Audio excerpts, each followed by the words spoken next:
Você já se arrependeu por ter deixado de fazer alguma coisa?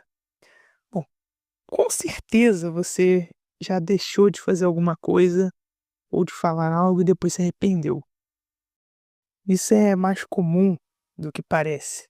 Muita gente perde oportunidade justamente por isso, por causa de uma vergonha, de um receio, de um medo, ou até mesmo de uma simples preguiça. Perdeu oportunidades, perdeu uma chance de falar alguma coisa, de fazer algo. E por não ter feito, por não ter falado, por não ter tomado uma atitude, acabou, infelizmente, se arrependendo depois. E é justamente disso que a palavra de Deus diz. Mas antes de ler o texto,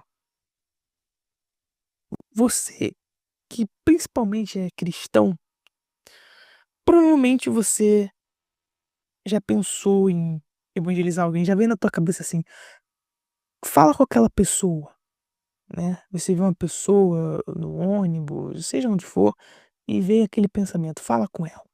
E você até queria falar, mas veio uma vergonha, bateu, você acabou não falando.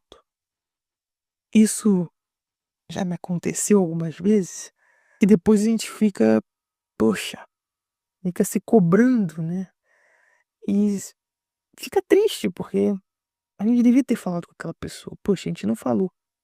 E podia ser o último dia daquela pessoa. Acaba que a gente fica se culpando por isso. Mas presta atenção no que diz o texto aqui em Provérbios, no capítulo 31, do versículo 8. Ele diz assim: abre a tua boca a favor do mudo, pela causa de todos que são designados à destruição. No versículo 9 ele diz: abre a tua boca, julga retamente e faz justiça aos pobres e aos necessitados. Mas eu creio que o versículo mais forte de hoje é o 8. Abre a tua boca a favor do mudo, pela causa de todos que são designados à destruição. Aqui a gente tem que falar. A gente tem que ir e falar para o máximo de pessoas que a gente puder da salvação, né? Eu sei que não é fácil, muitas vezes. Pode ser você que esteja me escutando, entenda quando eu digo que tem vezes que eu consigo falar, mas tem vezes que eu não consigo. Eu vou dar um exemplo pessoal meu, né, de algo que realmente aconteceu.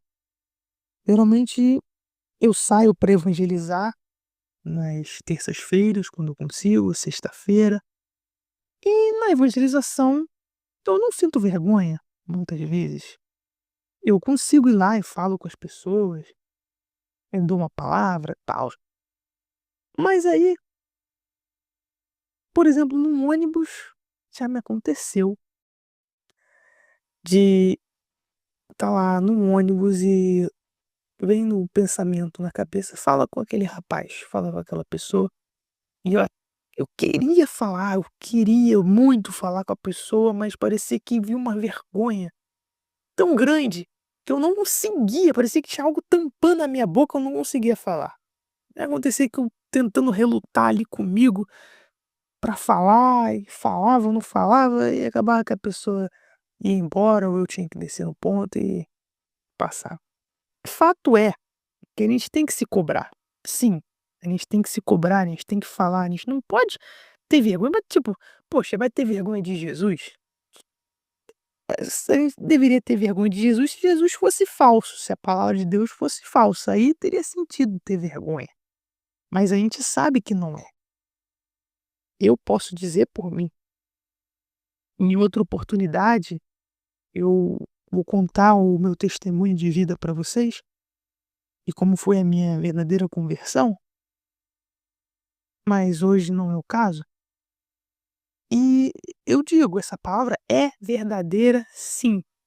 Então por que a vergonha? Porque muitas vezes a gente acaba se importando muito com o que os outros pensam de nós.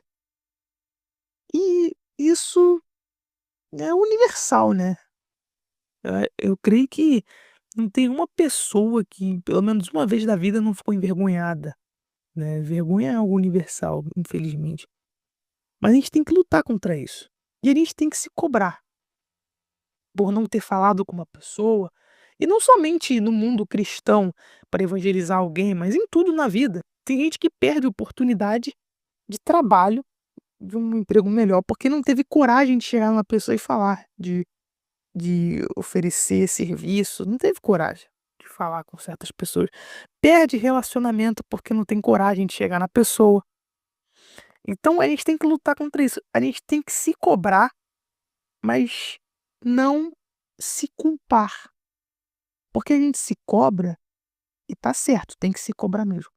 Só que quando a gente falha, porque não vai ser todas as vezes que a gente vai conseguir vencer. Eu dei esses exemplos pessoais, teve vezes no ônibus que eu consegui. Eu venci e falei com a pessoa. Teve outras vezes que eu não consegui. A gente tem que se cobrar? Sim, mas a gente não pode ficar se culpando, a gente não pode se culpar. A gente tem que se cobrar, mas não se culpar. Porque a culpa, ela não vai botar a gente pra cima, ela vai botar a gente ainda mais pra baixo. Vai ficar ainda mais desanimado, mais cabisbaixo. Agora, a cobrança não, a cobrança a gente fica frustrado, a gente, né, não aceita aquilo e a gente usa a cobrança como combustível para da próxima vez fazer diferente. E é isso que a gente tem que buscar fazer. E é isso que esse versículo fala: "Abre a tua boca a favor do mudo, pela causa de todos que são designados à destruição. Abre a tua boca, julga retamente e faze justiça aos pobres e aos necessitados." Medite nesse texto de Provérbios, no capítulo 31, versículo 8 e 9. E vamos botar isso aqui em prática. Não é fácil, digo por mim mesmo, não é fácil de jeito nenhum. Ainda mais pra mim que eu sou um tanto tímido. Hoje em dia eu até melhorei bastante por conta do que Jesus fez na minha vida, né. Eu até melhorei bastante no quesito de timidez, mas ainda há momentos que, olha, é fogo.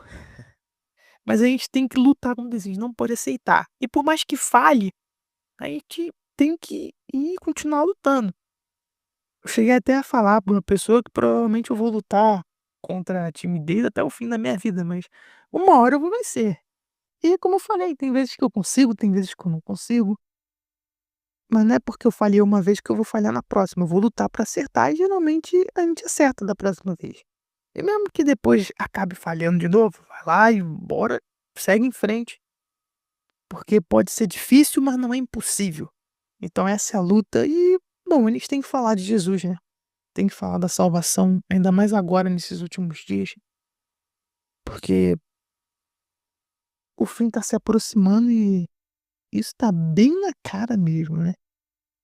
Pra quem não acredita na Bíblia, lê Apocalipse e veja como tá o cenário atual do mundo. O cenário atual do planeta esteve tão coerente com o que é descrito em Apocalipse, como a gente tem vivido agora. Então, medita nesse texto e põe ele em prática. Deus te abençoe, em nome do Senhor Jesus. Amém.